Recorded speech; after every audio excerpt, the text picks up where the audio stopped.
Welcome in. This is the first edition of the Morning Kick here on US Cowboy, live from US Cowboy HQ in Fort Worth, Texas. So earlier this week, we introduced you to No Huddle Rodeo. That is our rundown style show of the biggest events, news, standings, scores, all of that happening in professional rodeo. That's every Tuesday, Wednesday, and Thursday evening.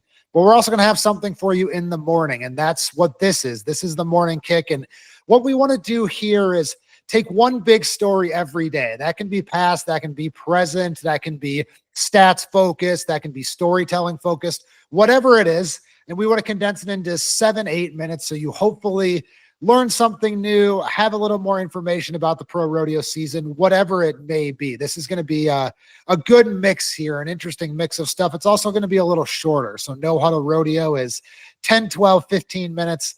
This one, we're going to keep it to 7 or 8 minutes and get you out of here. And so I thought, what's the best place to start for the Morning Kick? Well, the best place to start, I think, is let's just give some props to some people. Let's break down the most impressive win in pro rodeo in any event so far this season. And so to do that, first, I want to lay out a little bit of the criteria for that. You have to earn a lot of money, obviously. You have to do it against great competition. And then it also has to be no fluke. So you have to be high up in the world standings or do really well either before or after your big win. And so this is a non-extensive list right here, but this is what I have for kind of my nominees. Tristen Hutchings in Houston, Megan McQuaid-Sprague in San Antonio, Dawson Hay in Miles City, Kade Bruno in Fort Worth, Maverick Potter in Fort Worth, Shad Mayfield in Fort Worth, TJ Gray in San Angelo, Tristen Hutchings at the George Paul, and Kade Bruno at the Jordan Xtreme Bronx. So I've narrowed it down to 4. I'm not necessarily saying these are the best 4, but these are the best 4 in my opinion. So let's start with the one that happened first, and that's Shad Mayfield, repeat champion in Fort Worth. He wins over $28,000, and boy, did he do it in style. Fit the criteria perfectly. 7-2 to start the rodeo, 7-6 in the finals to finish the rodeo. His other times 8-4 and 8-6. You put all that together, he won every single round he competed in. He finished first place in all 4 go rounds he was a part of. That obviously includes the finals and the semifinals. He also won the first round of his bracket by about 3 seconds. And then what did he go do after that? 7-7, 7-1, 7-5 in San Antonio. This is a guy who won last year on his way to breaking a regular season earnings record, then goes on to do it again this year. He is already over $100,000.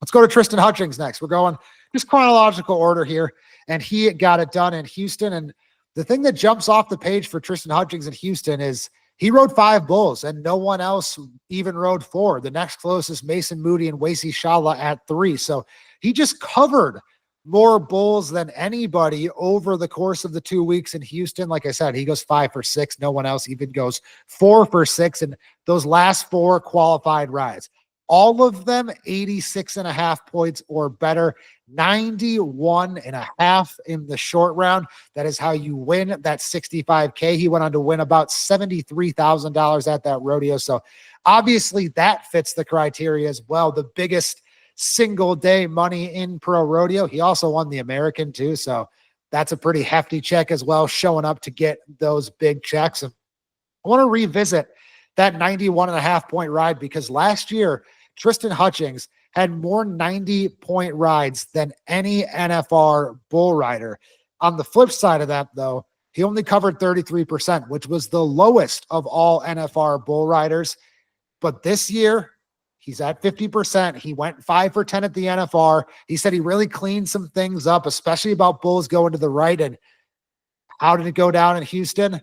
He has 3 bulls in a row go to the right to finish that out, and he dominates all 3 of them. He gets a well-earned victory there. So that is the case for Tristen Hutchings.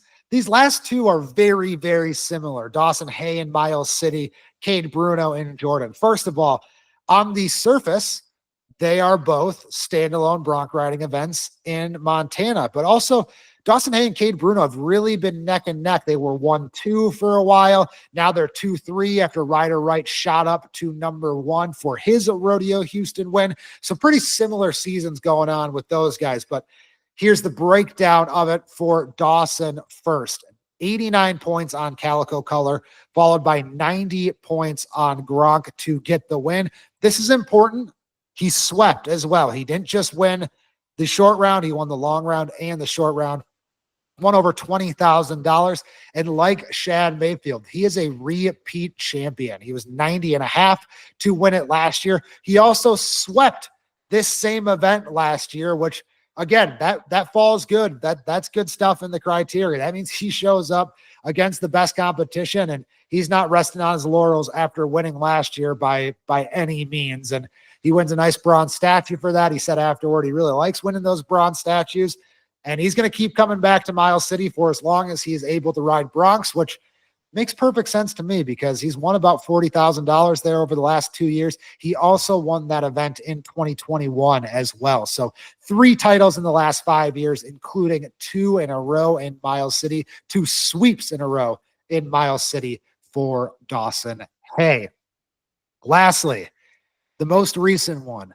This was on June 15th, and I think, gun to my head, this one might be it for me. Kade Bruno, 88.5 on Hell on Hooves to kick things off in Jordan at the Xtreme Bronx there.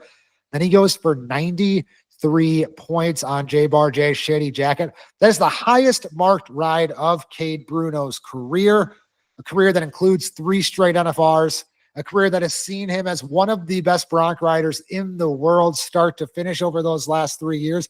And the ride it beat as well. 92 points to win the Calgary Stampede. And that's when he went toe-to-toe with Zeke Thurston in a ride-off. So not afraid of quality competition, Kade Bruno. And listen to some of the competition here. Among him, Weston Patterson, Gus Gallard, Sage Newman, Zach Dallas, Ryder Wright, Stetson Wright was there, Wyatt Casper. I mean, you name it, the best of the best were all here. But those first couple guys I named, going back for you, Weston Patterson, Gus Gallard, Sage Newman, Zach Dallas, Ryder Wright. This is part of the reason that I love this win from Kade Bruno. He's 93 in the finals. Those other 5 guys all go for 90 points or better. It took 90.5 to get a check in the short round. Ryder Wright didn't get a check, and he rode for 90. And so Kade Bruno wins that with 93 points, going against the best of the best, showing up better than anybody, getting the sweep, just like Dawson Hay did. And as I mentioned, Dawson number 2 in the world still, Kade number 3 in the world after winning about $12,000 there. So those are my top 4. I gave you a couple other nominees. Let me know what you think. Let me know if I'm wrong. I would love to hear everyone's opinions of what to you makes a quality win in rodeo. What to you makes a dominant win? So let me know. And please join us on the morning kick beginning next week, beginning June 24th. Every Tuesday, Wednesday, and Thursday morning, we are giving you the biggest story in pro rodeo, and then we're shifting things over to the rundown in the afternoon for No Huddle Rodeo. We hope you join us on YouTube, Facebook, X, wherever you are watching all summer long on US Cowboy. We will be here for you. We hope you enjoyed this first edition of the Morning Kick.